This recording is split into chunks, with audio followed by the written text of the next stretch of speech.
Que Dios les bendiga, hermano. Amén. Damos la gloria al Señor, ¿no?, por poder estar aquí en este día. Amén.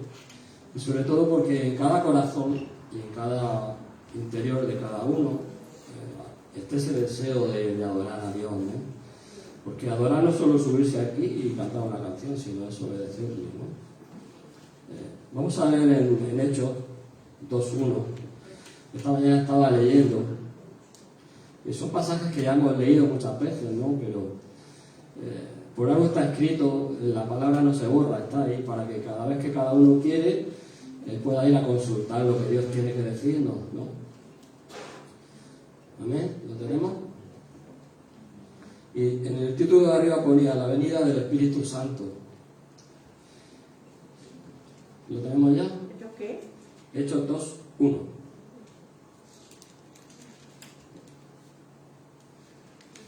Amén. Dice, cuando llegó el día de Pentecostés, estaban todos unánimes juntos. Ya al empezar ya nos está declarando una cosa importantísima, ¿no? Dice que cuando llegó ese día, el día de Pentecostés, estaban todos unánimes juntos. En esta mañana tenemos que estar igual, unánimes y juntos. Unánimes, sabemos lo que significa, ¿no? Que todos tenemos el mismo sentido. Amén. No que yo piense una cosa, el otro hermano piensa otra, el otro hermano piensa otra, ¿no? Tenían que estar todos en el mismo espíritu para que realmente se pudiese producir. Yo en esta mañana, cuando estaba leyendo, es verdad que muchas veces cuando nos subimos aquí arriba y vemos desde aquí, ¿no?, las cosas cuando tú las ves desde otra perspectiva cambian, porque es solamente los escalones, ¿no?, pero ves cómo está todo, ¿no? Y yo esta mañana quiero pedir una cosa, que podamos estar todos unánimes, sintiendo que estamos alabando al Señor, que no nos despistemos y que en nuestro corazón esté ese deseo, como aquí en el aposento alto, ¿no? Y que lo dice, de repente vino del cielo un estruendo como de viento recio que soplaba, el cual llenó toda la casa donde estaban sentados. Sentados significaría que estaban esperando, ¿no? Estaban, porque ya se lo dijo Jesús, esperarse allí, el Espíritu le dijo, esperaros allí, que va a venir el Espíritu Santo ahí. Y tú imagínate en este momento que viene y empieza a sacudirlo todo. Mucha gente, muchos hermanos se asustarían, nos asustaríamos y diríamos, ¿qué está pasando? ¡Ay, no! Pero si algo está escrito ahí, tenemos que entender lo que dice muchas veces la palabra de Dios, para comprender lo que Dios nos está diciendo. Amén. Entonces cuando por ejemplo, yo mismo cuando escucho muchas veces canciones que dice Espíritu Santo ven, como si no hubiese venido, el Espíritu Santo ya ha venido. Amén. Y son canciones que te llaman la atención, que dice Espíritu ven, pero si el Espíritu ya ha venido, ¿qué estamos cantando? Tenemos que ser astutos y entender lo que Dios quiere y Dios nos dice. Y sobre todo cuando Dios te guía a escuchar cosas, ponerlo bajo la palabra para ver si eso viene de Dios o no viene de Dios. Amén. Amén. Eso es lo que Dios ha puesto en mi corazón para empezar esta mañana. Vamos a orar y que toda la gente que tiene que llegar, todos los hermanos, se han apresurado los pasos. Sabemos que hoy han cambiado la hora. Amén. Pero eso no nos exime de venir a nuestra hora. Amén. Señor, te damos las gracias, Padre, en esta mañana te damos la gloria, Señor. Sabemos que tú estás con nosotros, Padre Santo. Como en el pasaje que estaban todos unánimes ahí esperando, Señor, en el aposento alto, Señor. Esperamos que no, Señor, que tú te manifiestes, Señor, en esta mañana. Y sabemos que el Espíritu Santo está en nosotros, Padre. Sabemos que tú nos lo diste ya, Señor. Y te damos la gloria y la honra, Señor. Vamos a levantar la alabanza hacia ti, Señor. Y vamos a declarar, Señor, que tú eres santo, que tú eres digno de recibir toda la gloria y toda la honra, Padre. En el nombre de Jesús, Señor. Amén. Amén.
Señor.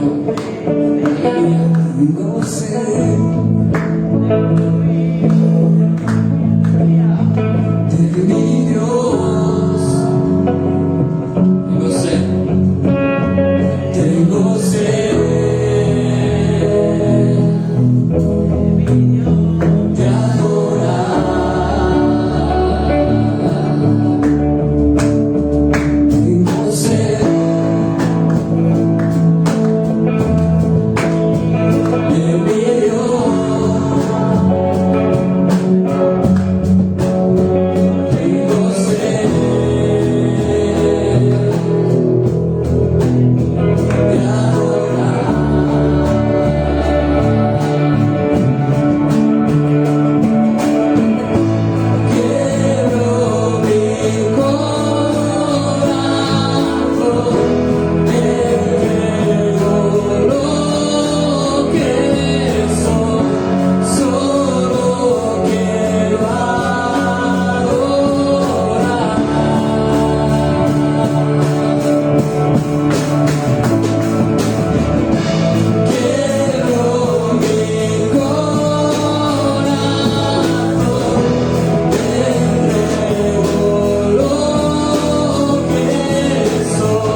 Tú has cambiado, Señor, nuestro lamento en baile.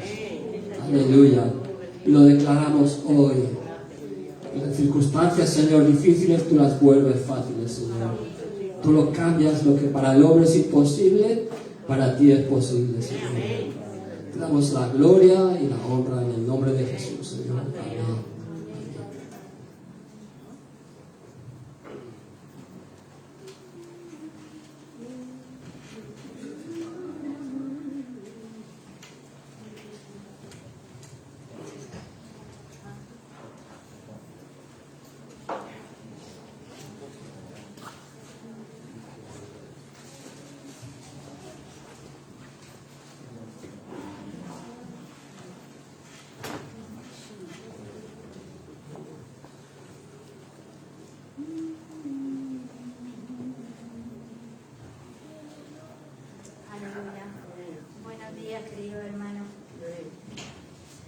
Presentar en esta mañana la ofrenda y vamos a leer en el Salmo 92 que dice así: Bueno es alabarte, oh Jehová, y cantar salmos a tu nombre, oh Altísimo, anunciar por la mañana tu misericordia y tu fidelidad cada noche, en el desacordio y en el salterio, en tono suave con el arpa, por cuanto me has alegrado, oh Jehová, con tus obras. En las obras de tus manos me gozo. Cuán grandes son tus obras, oh Jehová, muy profundos son tus pensamientos. El hombre necio no sabe, y el insensato no entiende esto. Cuando brotan los impíos como la hierba, y florecen todos los que hacen iniquidad, es para ser destruidos eternamente. Mas tú, Jehová, para siempre eres altísimo. Porque he aquí tus enemigos, oh Jehová, porque he aquí perecerán tus enemigos. Serán esparcidos todos los que hacen maldad. Pero tú aumentarás mis fuerzas como las del búfalo. Seré ungido con aceite fresco, y mirarán mis ojos sobre mis enemigos. Oirán mis oídos de los que se levantaron contra mí, de los malignos. El justo florecerá como la palmera, crecerá como cedro en el Líbano, plantados en la casa de Jehová.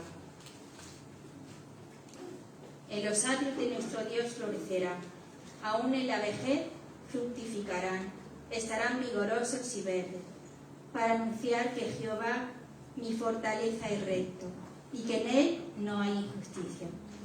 Aleluya, gracias en esta mañana, Padre Santo, por tu palabra, Señor, porque tú nos hablas por medio de ella, Señor.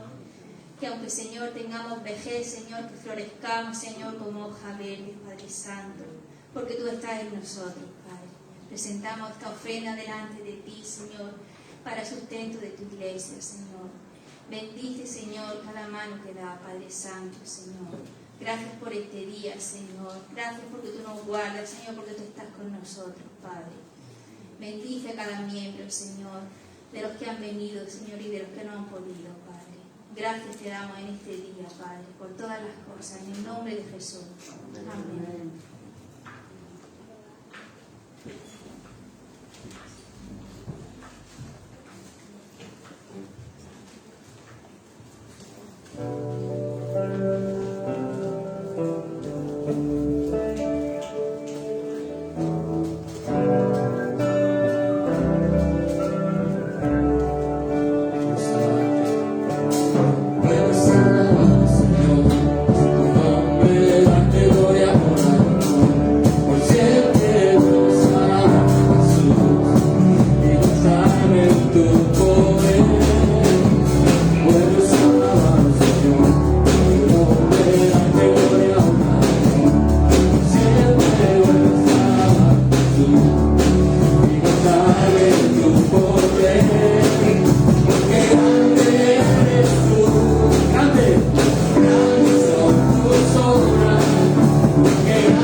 Aleluya.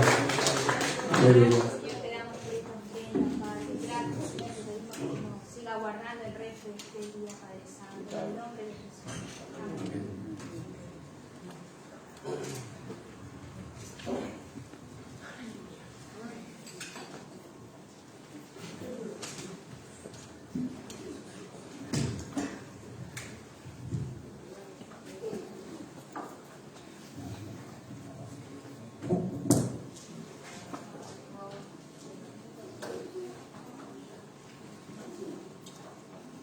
Gloria a Dios. Dios es bueno. Soy muy repetitivo, pero es que me encanta decirlo, porque sé que Dios es bueno y se complace cuando lo reconocemos y sabemos que Dios es bueno. Y cuida de sus hijos, cuida de la creación, cuida de los pajarillos, cuida de todos aquellos que todavía no aceptan al Señor, sigue amándolo, sigue deseando y sigue esperando que se vuelvan a Él, ¿no? Pero es importante la actitud de la Iglesia en este sentido. Quiero seguir tratando, bueno, ante todo daros la bienvenida a todos. Es un placer, una dicha, un privilegio poder vernos de nuevo, estar juntos un día más. Las semanas ahora se hacen más largas, ¿verdad? Pero pronto volveremos a la normalidad. Pronto estaremos haciendo lo que hacíamos antes y que tanto echamos de menos ahora, ¿verdad? Bien, pues vamos ya con la meditación. Yo quiero continuar con el mismo tema que llevamos, no sé si son 2 o 3 semanas, y el tema es crecer en el conocimiento de Dios. Y decía, vamos a hacer un pequeño resumen muy corto, decía que como creyentes tenemos una necesidad, yo diría más bien una obligación de crecer cada día más en el conocimiento de Dios, de conocer cada día más su palabra, para así no ser engañados por nadie. Pero no solamente es conocerlo, digamos, mentalmente o históricamente lo que ocurrió con Jesucristo, sino tener una relación de intimidad con Él, conocer a Dios en intimidad, a través de la oración, a través de la meditación, de la profundizar en su palabra, que es lo que significa meditar, escudriñar, excavar ahí, para poder ver esos tesoros que están ahí y que Dios quiere revelarnos. Pero claro, para eso tenemos que profundizar en esa palabra, llegar a encontrarlo, porque la verdad es que si no somos guiados por la palabra de Dios, seremos guiados por otros guías y seguramente mal guiados. La palabra de Dios a través del Espíritu Santo es nuestra guía, es nuestro, digamos, nuestra brújula por donde debemos andar y conducirnos. Por eso la necesidad, y he dicho la obligación y la necesidad de conocer cada día más la palabra de Dios. Estábamos tratando este tema en la primera carta del apóstol Pablo a los tesalonicenses y decíamos que las enseñanzas de esta carta son de aplicación hoy para muchos de los aspectos de nuestra vida. En primer lugar, y hago un repaso rápido, el apóstol le recuerda a los contemporáneos la necesidad les habla de la persecución que estaban recibiendo, porque en esos momentos estaban siendo perseguidos, incluso estaban siendo perseguidos por los propios contemporáneos, por su propio pueblo, por sus propios, digamos, hermanos judíos. Les estaba explicando y haciéndose entender que esa misma persecución era la persecución que habían tenido en el Antiguo Testamento los profetas de Dios, y decíamos que la persecución es una señal evidente de que los cristianos son verdaderos. Si no hay persecución, hay un problema.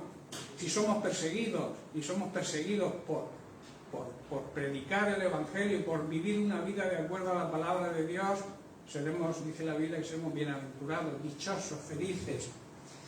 Pablo afirma que seremos perseguidos en su carta, que seremos perseguidos por los de fuera, por la gente que nos rodea, que no conoce aún a Cristo. Nosotros lo llamamos la gente del mundo, la gente que sigue el sistema mundano de estas personas que no conocen a Dios y que van, como yo suelo decir, a su bola. No les importa a Dios ni nada relacionado con Él. Así es como vive la sociedad de hoy en día, y así es como les va, ¿no? No tenemos nada más que ver las noticias, los telediarios. Bueno, ahora no se llaman telediarios, se llaman noticias de una cadena o noticias de otra, pero en realidad pues, todos son malas noticias. Yo no sé si es que las buenas no las quieren anunciar, pero todo lo que se ve son noticias malas, noticias de maldad, noticias de... Ahora estamos con la pandemia esta del COVID-19, todos son malas noticias, no vemos nada más que eso y cosas, como yo digo, que no nos importan a muchos, pero que muchos están atados, que son los culebrones, son las, digamos, la prensa esta rosa, el vivir pensando en cómo vivió fulanito de tal, el famoso tal, y cómo están viviendo sus familiares hoy en día. Esa es la preocupación vana, porque eso es todo vanidad, todo, no sirve para nada. Pero sí, esa es caer en la mentira del mismo diablo para desviarnos de nuestra verdadera preocupación, que es nuestra vida eterna. Porque la vida aquí, digamos, es muy corta, y aquí nos preparamos, estamos haciendo méritos para alcanzar o bien la vida eterna o la condenación eterna. De nosotros depende, del ser humano, tomar la decisión. En segundo lugar, estuvimos tratando otra enseñanza que Pablo transmite en su carta, que es una exhortación sobre la vida santa que debemos llevar todos aquellos que hemos recibido a Jesucristo, o sea, su iglesia, para que cuando venga en su segunda venida nos podamos ir con Él. En esa carta es de aplicación hoy, tenemos que estar preparados. Yo siempre digo, y lo he comentado muchas veces, que nuestra obligación es tener las maletas hechas, porque no sabemos ni el día ni la hora. Solamente el Padre conoce el día y la hora del regreso de Jesucristo. Entonces eso nos lleva a un gran gozo y a una gran esperanza, que es saber que los cristianos, y es lo que quiere transmitir Pablo a sus contemporáneos y hoy a nosotros, es que aquellos que estemos en Cristo, que vivamos una vida de acuerdo a los principios bíblicos, tenemos la seguridad de que un día, no muy lejano por las señales que estamos viendo, podamos estar juntos para siempre con el Señor. Y eso es un gran gozo y una esperanza. Por eso Pablo dice que debemos gozarnos y compartir, exhortarnos unos a otros con esa esperanza y ese gozo. Entonces vamos a entrar ya en el tercer punto de la enseñanza de Pablo en esta carta. Ya hice una pequeña introducción la semana pasada sobre el tema, pero hoy lo vamos a tocar a fondo, que es que Pablo afirma que no recibiremos las consecuencias de la ira santa de Dios, no recibiremos las consecuencias del enojo con aquellos que no aceptan la salvación, que no aceptan a Jesucristo. Entonces ahí es donde la ira de Dios actúa, no porque Dios quiera, sino porque el hombre decide no aceptar el regalo, porque es un regalo, la salvación Dios te la regala. Nos regaló a su Hijo, nos dio a su Hijo Jesucristo, Dios el Padre, para que todo aquel que crea, le siga, le obedezca, tenga vida eterna y no se pierda, no se condene. Entonces la solución la da Dios, pero la decisión de aceptar el regalo es cosa nuestra. Por eso yo empleo la palabra necio de aquel que vive de espaldas a Dios, porque de espaldas a Dios el futuro es muy negro. El presente ya lo estamos viviendo, ya estamos viendo cómo es el presente, pero debemos preocuparnos por el futuro, pero no por el futuro de aquí, mañana, pasado, sino de la vida eterna, porque un día, tarde o temprano, todos partiremos con el Señor, de una manera, bien que muramos físicamente antes de que Él regrese, o bien que seamos arrebatados cuando Él regrese, aquellos que estén vivos, pero el propósito final es estar en la presencia de Dios siempre, y eso debe alegrarnos. La ira santa se puede definir, por tanto, como la respuesta de Dios cuando ve la maldad, ve la injusticia que comete el ser humano. Y esto se traduce, digamos, en un enojo y en un enfado. Los seres humanos expresan ira y Dios también la expresa, pero hay una gran diferencia, decíamos la semana pasada, entre la ira de Dios y la ira del hombre. La ira de Dios es santa, no es algo directo que Él quiere sobre el ser humano, no es que Él desee que esa ira caiga sobre el ser humano, porque Dios ama al ser humano, Dios ama su creación, ama todo lo creado, ama a los que todavía no le aceptan. Por eso ideó el plan de salvación, ideó el regalo de la salvación, pero ese regalo conlleva recibirlo. Si tú me haces un regalo y yo no lo acepto, no puedo disfrutar de ese regalo. Pues Dios hace lo mismo, Dios te regala la salvación cuando tú te arrepientes, cuando tú te entregas y cuando recibes a su Hijo Jesucristo como tu único y suficiente Salvador y Señor. Por tanto, la ira santa siempre está justificada. La ira santa siempre es provocada, es una provocación del ser humano hacia Dios. Entonces, la ira de Dios es santa y siempre está justificada. La ira del hombre no es ni santa y nunca, o la mayoría de las veces nunca es justificada. Lo que sí hay que decir, y esto es importante, que debemos aprender como iglesia e intentar transmitir a todos aquellos que nos rodean, es que la ira es algo terrible y aterrador para aquellos que rechazan, que se niegan a aceptar a Jesucristo.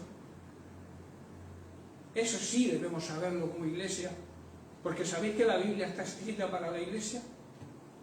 Mucha gente dice que la Biblia está escrita para el ser humano que no le conoce. No, la Biblia está escrita para los creyentes, para que actuemos y demos testimonio para que los de afuera puedan entrar dentro. ¿Estáis comprendiendo?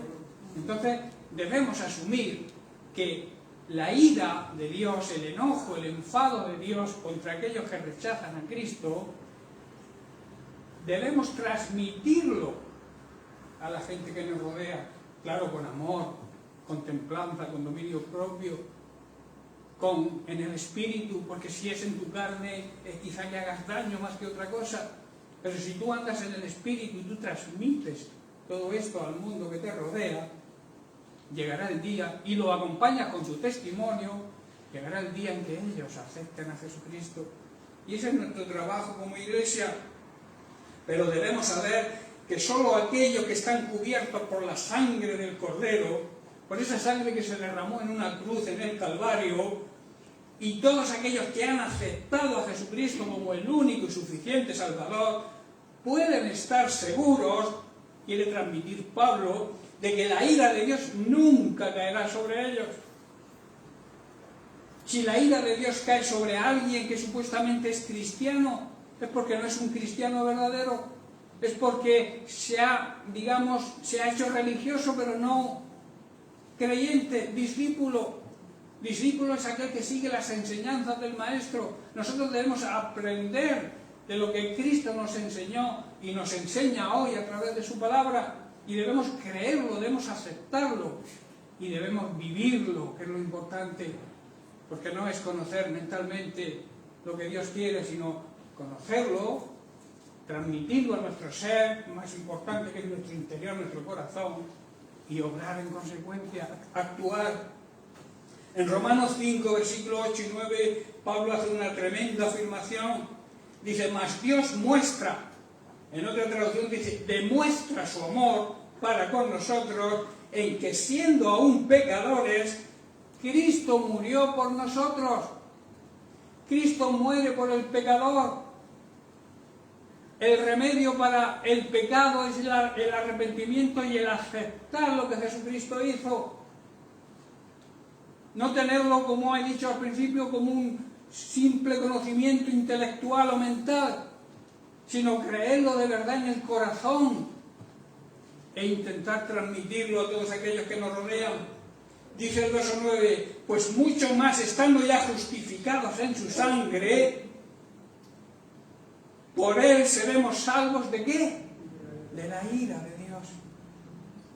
Cuando hemos recibido el regalo de la salvación mediante el arrepentimiento y el aceptar a Jesucristo como dueño y Señor de nuestra vida y como nuestro único y suficiente Salvador, porque no te puede salvar nadie más. El único que puede salvar es Jesucristo, el único que tiene el poder para salvarte y para salvar a esta humanidad, Jesucristo. Ningún hombre, por muy santo, digamos, que haya sido, ningún ser humano puede librarte de la eternidad en el infierno o en el cielo si no es Jesucristo. Jesucristo es el camino hacia el Padre, que quiere decir que Jesucristo es el camino a la vida eterna. Por eso debemos transmitir eso. Y dice, demuestra su amor cuando aún éramos pecadores, pero ya no somos pecadores, ¿verdad?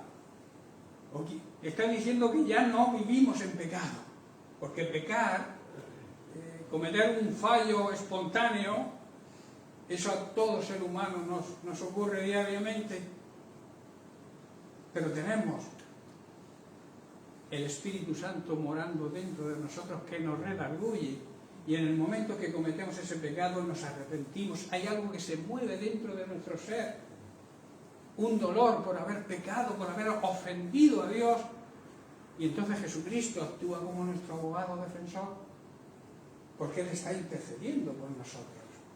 Ahora, si tú vives conscientemente en pecado, no sientes dolor cuando pecas, ese dolor interno de haber ofendido a Dios. Permítame que te diga que es que no has nacido de nuevo. ¿Estáis entendiendo, hermano? Amén. Veamos la enseñanza de Pablo en el capítulo 5 de la primera carta de Tesalonicenses que estamos analizando, el versículo 8.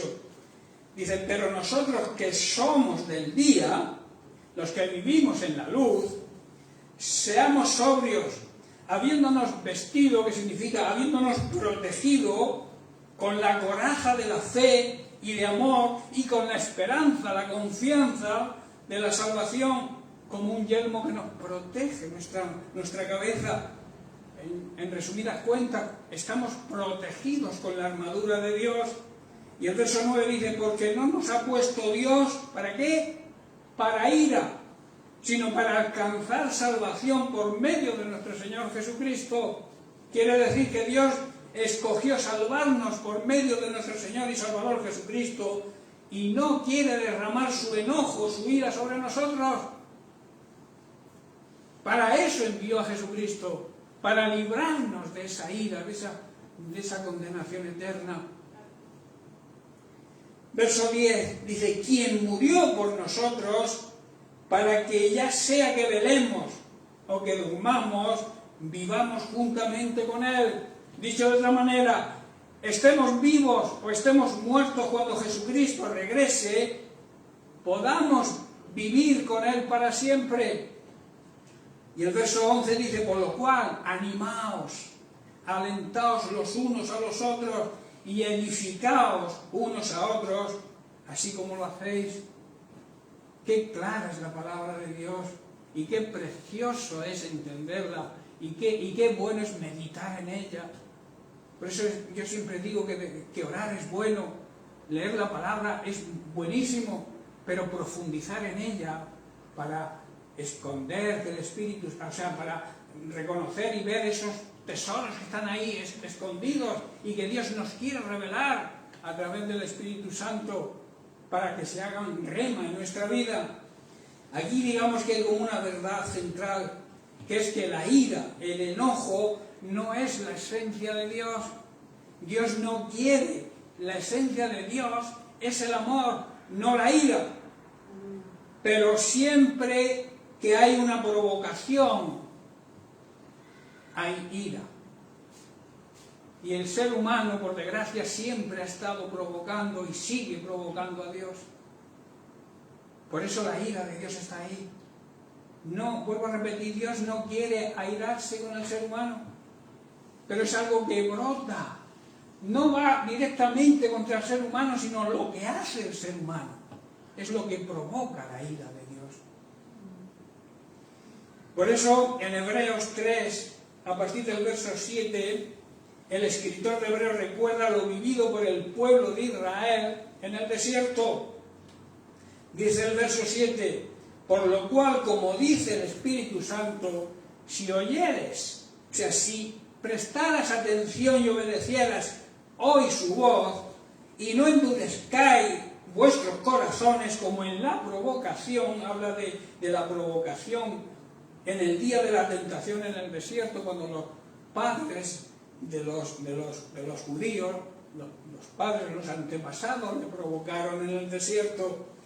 Y el verso 9 dice, donde me tentaron vuestros padres, me probaron, a pesar de ver mis obras durante 40 años, protegiéndolos, defendiéndolos, haciendo milagros en el desierto, dándoles agua, protegiéndolos del sol con una nube, por la noche con un llama de fuego. Comieron maná, pan del cielo.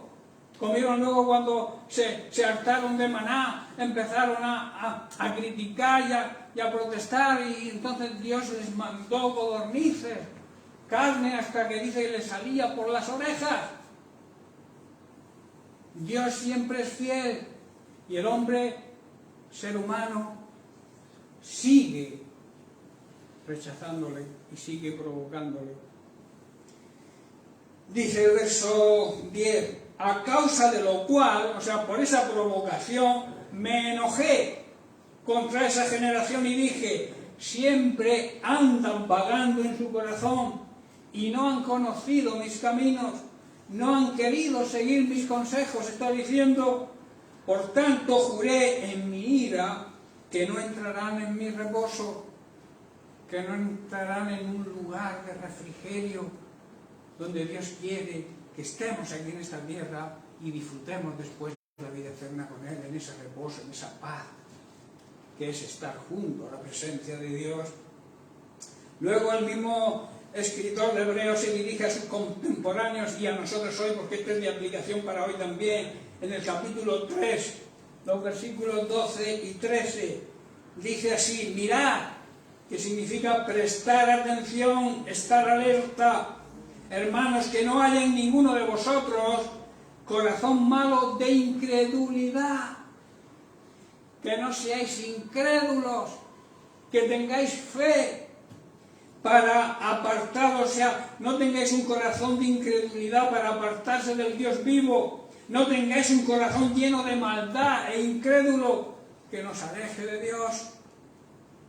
Y el verso 13, antes bien, exhortaos los unos a los otros cada día, entre tanto que se dice hoy, para que ninguno de vosotros se endurezca por el engaño del pecado. Hermanos, el pecado endurece el corazón, el pecado endurece nuestra vida, el pecado rompe la relación, la intimidad con Dios.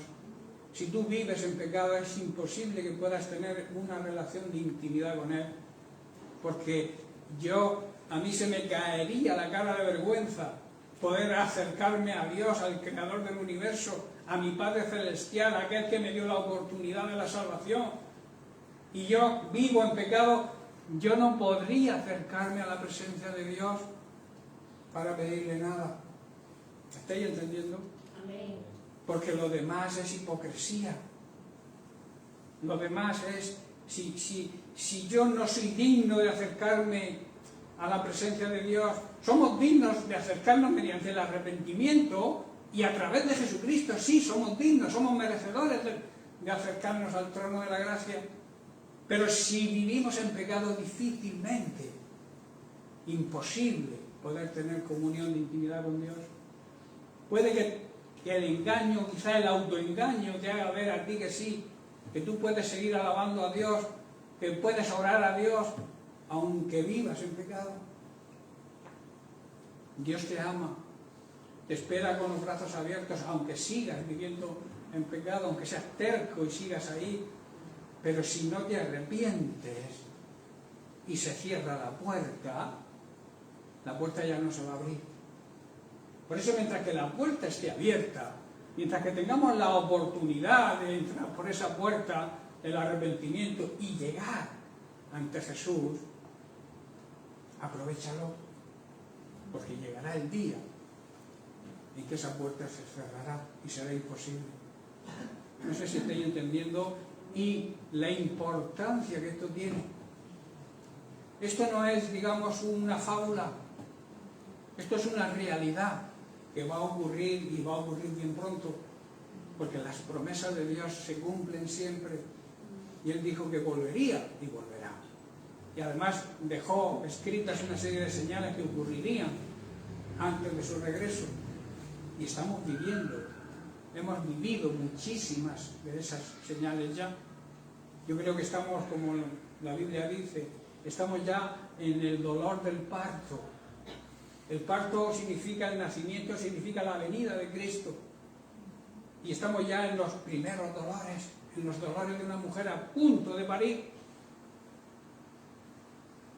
Por eso, preparémonos, estemos alerta. Analizando la historia del pueblo de Israel, vemos que Dios manifiesta su ira primeramente contra su propio pueblo Israel.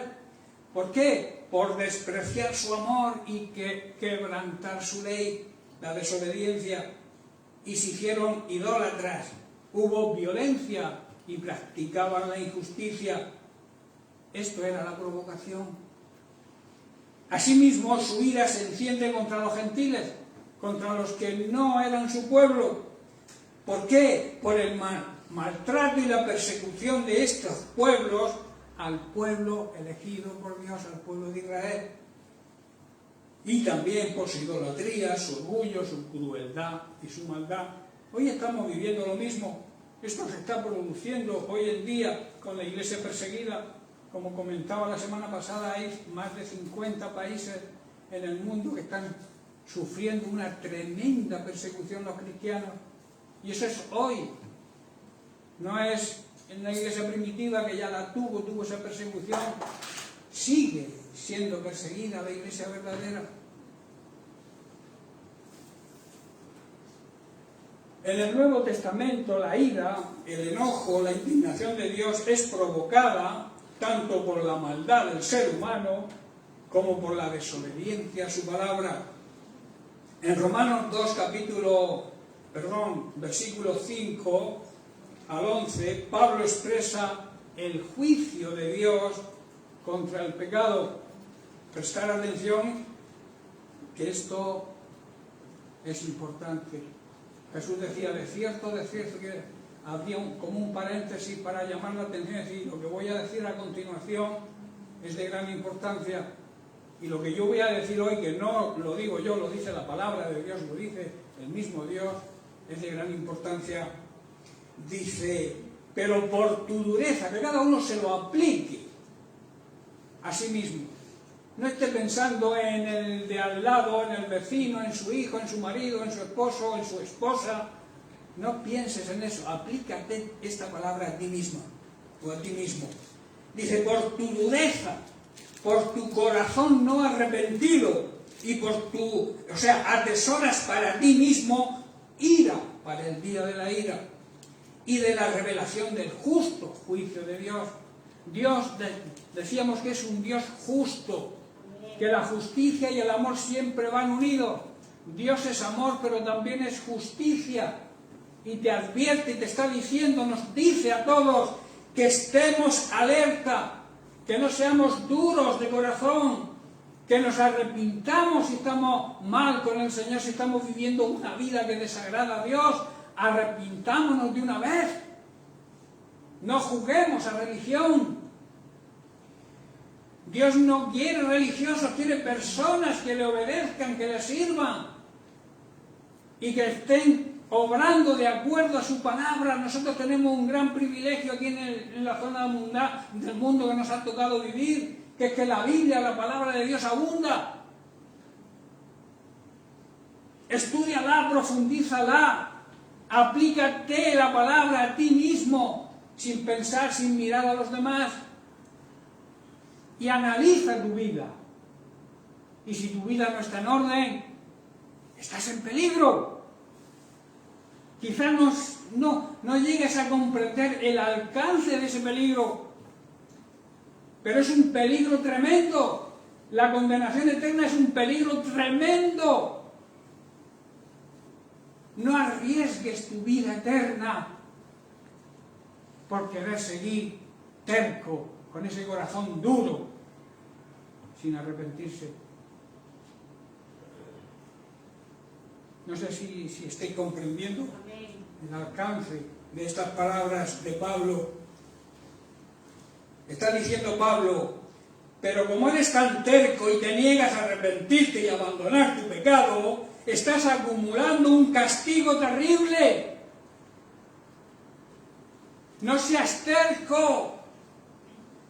Arrepiéntete,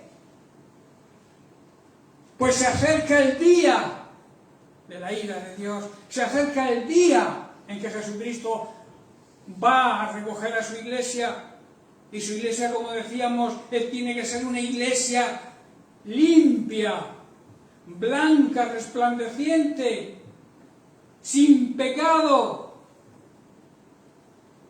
Él no va a desposarse con una novia que no tenga los vestidos blancos. Las vestiduras blancas significan pureza, limpieza, verdad.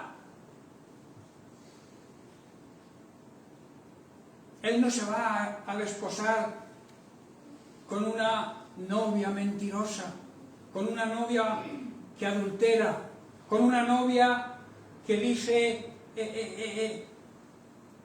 malas palabras, que tiene un lenguaje obsceno.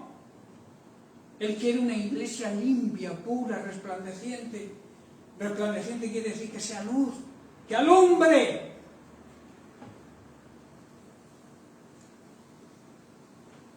Verso 6, el cual Dios, administrando su justicia, el cual Dios, pagará a cada uno conforme a sus obras, a sus propias obras. Tú no te podrás justificar ante Dios diciendo es que la culpa es de mi marido, es que la culpa es de mi esposa, que es muy terca, muy... No, nos va a juzgar a cada uno por nuestras propias obras. Yo no me voy a poder justificar ante Dios si yo obro mal y decirle que es por culpa de otra persona.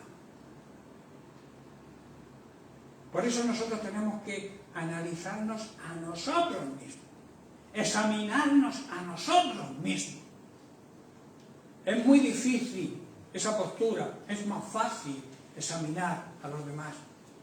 Pero Dios te llama, la palabra de Dios te dice que te tienes que examinar a ti mismo. Debemos examinarnos a nosotros mismos y ver en qué fallamos y cambiar. Si necesitas arrepentirte, arrepiéntete. Si necesitas pedir perdón, pide perdón, que eso es de valiente. Hay personas que les cuesta mucho pedir perdón.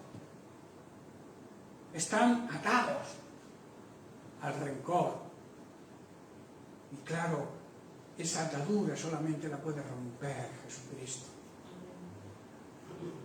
Si tú vives de espaldas a Jesucristo, seguirás atado. Pero si tú te vuelves a Jesucristo, le pides fuerza, Dios Jesucristo te la va a dar. Y vas a poder perdonar.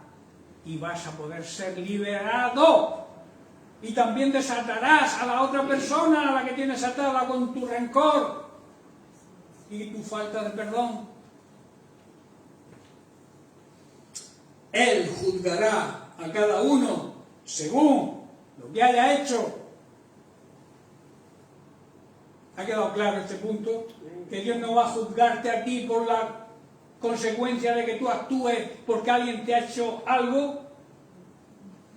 Te hagan lo que te hagan, tú tienes que actuar haciendo el bien.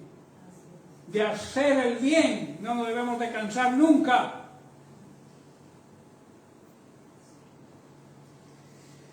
Verso 7. Dando, dice, estamos todavía hablando del juicio de Dios sobre el pecado, dando vida eterna a los que perseveren ¿en qué? En hacer el bien. A los que se mantengan firmes haciendo el bien en medio de cualquier circunstancia, sea favorable o no lo sea. Buscan gloria, buscan honra e inmortalidad. Pablo está diciendo que Dios dará vida eterna a los que sigan continuamente haciendo el bien. Pues de esta manera están demostrando que buscan la gloria, el honor y la inmortalidad que Dios nos ofrece. Tremendo, ¿verdad? Yo cuando estaba preparando esto, digo, si yo lograra transmitir lo que estoy sintiendo yo personalmente a la iglesia, que la iglesia entendiera y comprendiera este mensaje, el mensaje de la palabra de Dios, de dejar de hacer lo malo. Hacer lo malo no es matar a nadie. Hacer lo malo es no hacer las cosas de acuerdo a la palabra de Dios. Eso ya se considera malo. Eso ya se considera maldad. Y la maldad es pecado. No hacer las cosas de acuerdo a la voluntad de Dios y a la palabra de Dios es no hacer las cosas bien. Y si no las estás haciendo bien, es porque las estás haciendo mal. No te autoengañes. No intentes convencerte a ti mismo de lo que haces está bien, aunque no esté de acuerdo a la palabra de Dios, que es lo que hacen muchos. Verso 8, la otra parte, pero su ira, su enojo, estará con los contenciosos y los que no obedecen a la verdad, sino que obedecen a la injusticia y a la mentira. ¿Quién es el padre de la mentira? Satanás. ¿Quién es la verdad? Jesucristo. Está diciendo que su ira y su enojo irán en contra de aquellos que no aceptan a Jesucristo y que no aceptan la justicia, viven una vida de injusticia ¿Sabéis que la injusticia es pecado? No ser justos con los demás es pecado, pero también todo pecado es una injusticia. No darle a Dios lo que se merece, no obedecer a Dios es injusticia, ser injusto con Él. Y ser injusto con Él, como he dicho, la injusticia es pecado. Está diciendo Pablo que derramará su ira y su enojo sobre los que viven para sí mismos, los que se niegan a obedecer a Cristo, la verdad, y en cambio viven entregados a la maldad, despreciando la palabra de Dios, despreciando a Jesucristo, despreciando a Dios. El verso 9 dice: tribulación y angustia sobre todo ser humano que hace lo malo. ¿Quién es el que hace lo malo? El que no hace lo bueno. Es de perogrullo, como yo digo. Si no es blanco, es negro. Y si es negro, no es blanco. Si tú haces el bien, no estás haciendo el mal. Pero si estás haciendo el mal, si no estás viviendo de acuerdo a la palabra de Dios, si no estás obrando de acuerdo a la palabra de Dios, estás haciendo el mal, lo malo. Por tanto dice que habrá aflicción y angustia para todos los que siguen haciendo lo malo, a pesar de las advertencias, tanto los judíos, o sea, tanto la iglesia, dentro de la iglesia hoy simbolizan de aplicación hoy, y también para los que no son iglesia, para los gentiles. Nadie se escapa en manos de la justicia de Dios. Y el verso 10, aquí la tremenda promesa de Dios, y lo que nos perdemos o lo que se pierden aquellos que siguen empecinados en hacer las cosas mal. Dice: pero gloria y honra y paz a todo el que hace lo bueno. ¿Tú quieres tener gloria? ¿Tú quieres ser glorificado por el propio Dios? ¿Tú quieres recibir la honra de Dios? ¿Tú quieres que Dios te honre? ¿Tú quieres vivir en la paz de Dios? ¿Quieres hacerlo? Haz lo bueno. Haz las cosas bien. Haz las cosas como lo manda la palabra de Dios.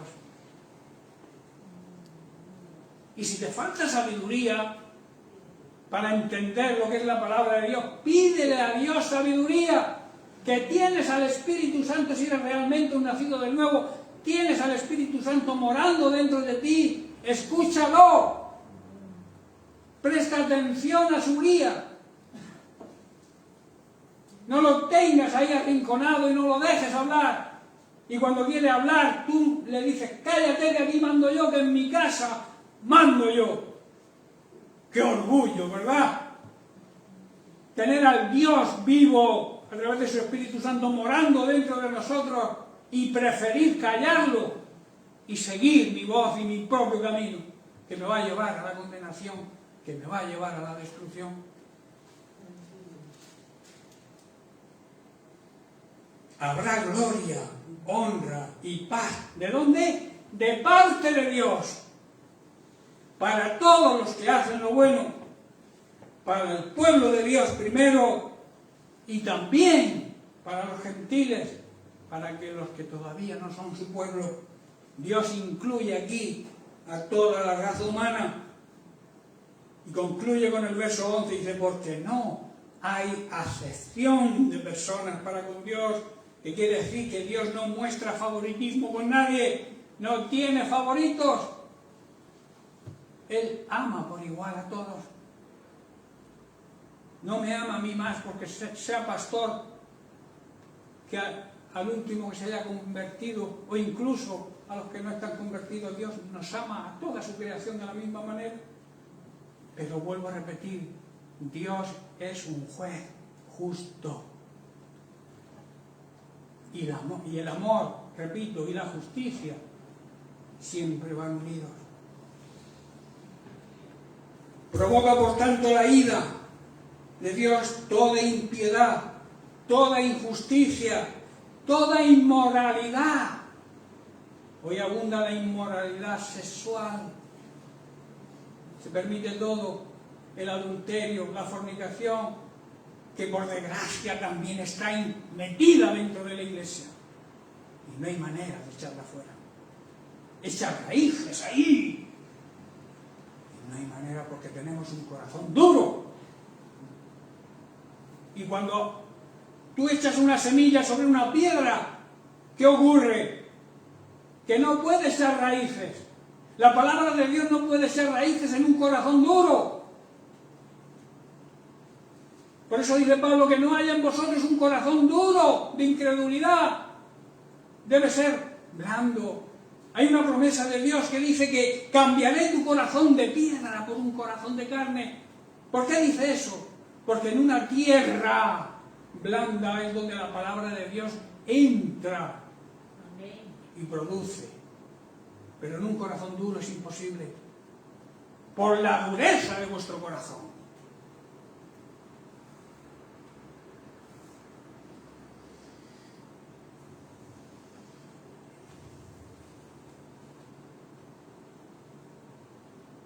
En definitiva, lo que provoca la ira de Dios, hermanos, es el pecado.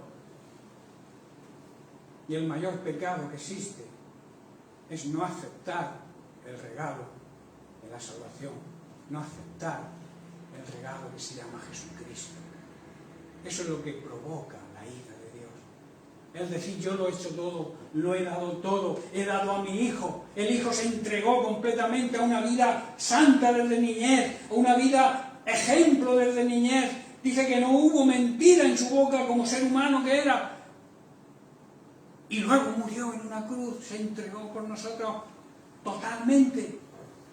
Y cuando tú rechazas eso, eso provoca la ira de Dios. Esa ira santa que dice, he hecho todo, amo de tal manera al ser humano que le he dado todo por él. Y él me rechaza.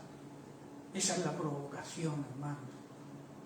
Esa es la provocación de hoy en día, de este mundo, que rechazan a Dios y a todos los que le seguimos, también somos rechazados.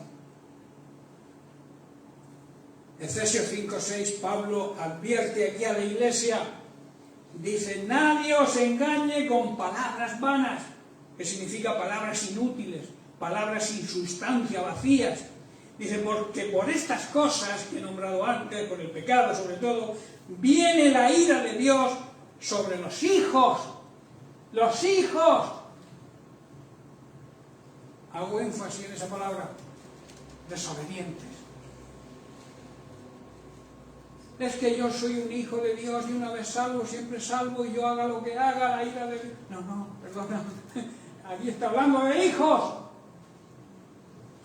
Que los hijos desobedientes son acreedores también de la ira de Dios. No solamente aquellos que no aceptan el regalo, sino los propios creyentes, la propia iglesia, el cristiano que dice que es creyente, que ha aceptado a Cristo, pero vive en desobediencia. Eso también provoca la ira de Dios.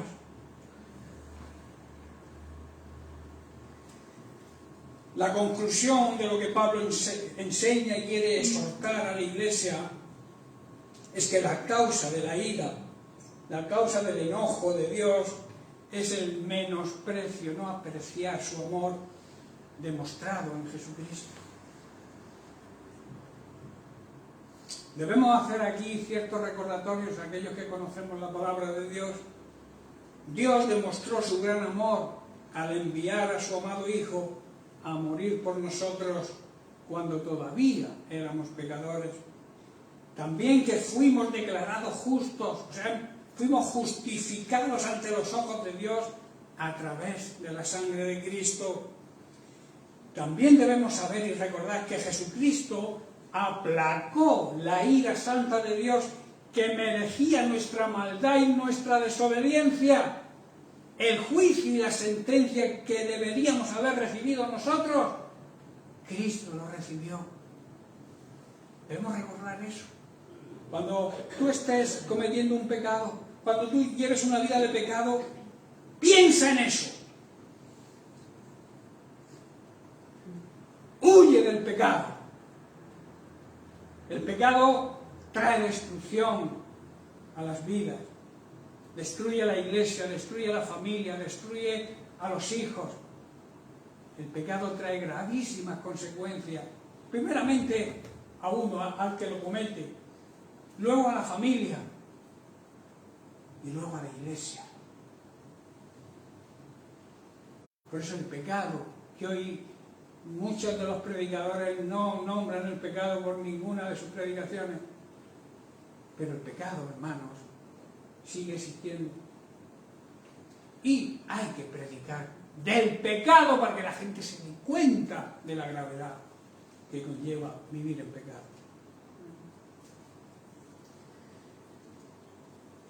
Jesucristo recibió ese juicio, esa sentencia, aplacó la ira de Dios y así nos justificó y nos libró de esa ira. Por este motivo tenemos o deberíamos tener la seguridad, si vivimos de acuerdo a la palabra de Dios, si vivimos alejados del pecado, debemos tener la seguridad de que hemos sido librados de la ira de Dios y hemos sido salvados de la condenación eterna. Eso es una gran promesa. ¿Por qué despreciamos esa tremenda promesa? ¿Por qué despreciamos el amor de Dios? No valoramos lo que Dios nos ama y lo que Dios hizo por nosotros. Eso es el pecado de hoy en día de la humanidad y de parte de algunos llamados creyentes.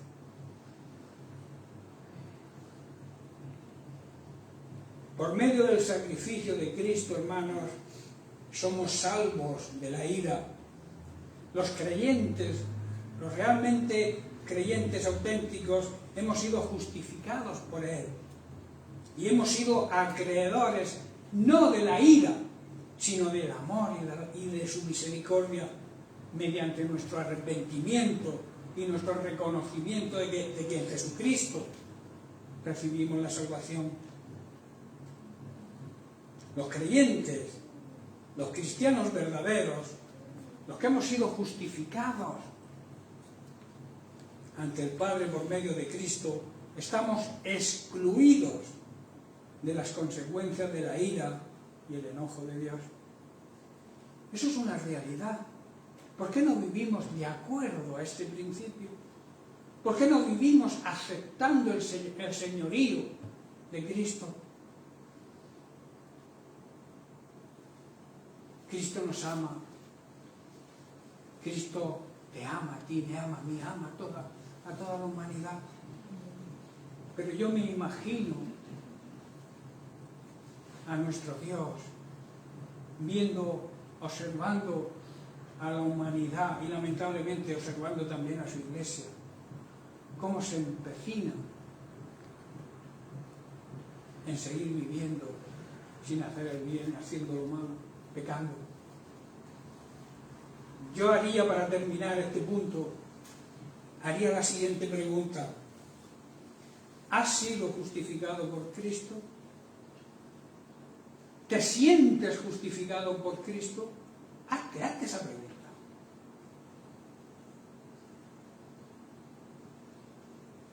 ¿Te sientes digno?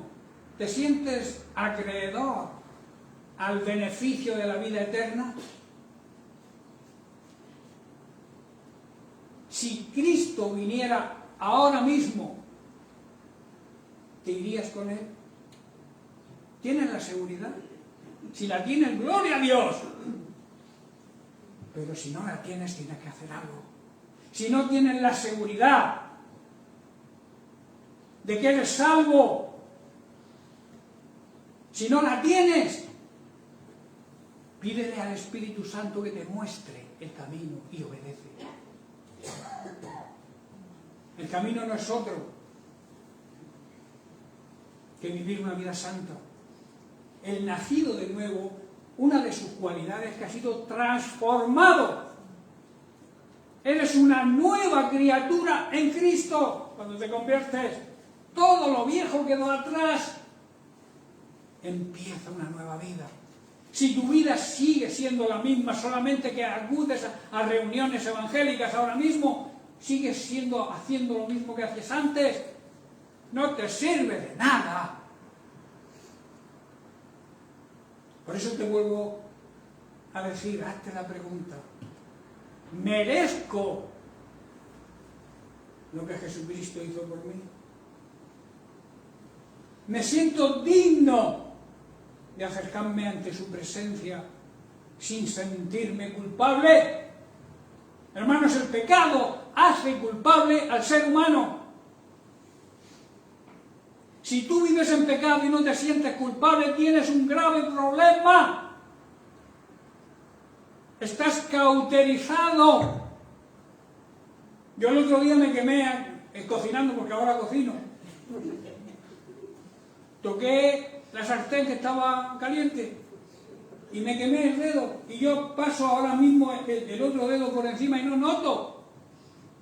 Porque la parte que me quemé ha sido cauterizada, ha perdido la sensibilidad.